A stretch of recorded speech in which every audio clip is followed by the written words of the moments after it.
اب یہ آیت قرآن مجید کی ہمیں یہ صاف بتا رہی ہے کہ سود کو اللہ مٹاتا ہے، ہلاک اور برباد کرتا ہے، اور صدقات کو بڑھاتا ہے، دنیا کے اندر بھی بڑھاتا ہے اور آخرت کے اندر بھی بڑھائے گا۔ حضور صلی اللہ علیہ وسلم نے ارشاد فرمایا، کوئی شخص اپنی حلال روزی سے،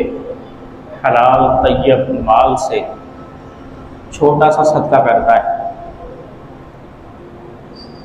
اور پھر وہ اللہ رب الجلال کی بارگاہ میں جب حلال طیب مال صدقہ کرتا ہے تو اللہ عز و جل اس کو قبول فرما لیتا ہے، اور جب وہ قبول فرما لیتا ہے تو وہ اس کی اس طریقے سے پرورش کرتا ہے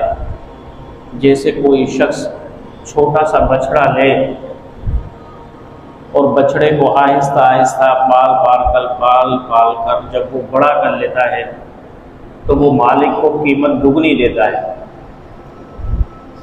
پیارے آقا نے فرمایا،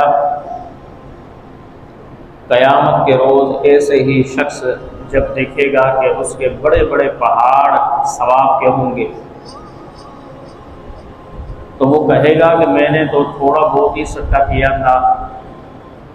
یہ پہاڑ کے مثل ثواب مجھے کیسے مل گئے؟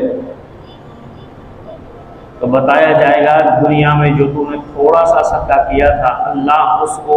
پرورش کرتا رہا، پالتا رہا، یہاں تک کہ بندہ خدا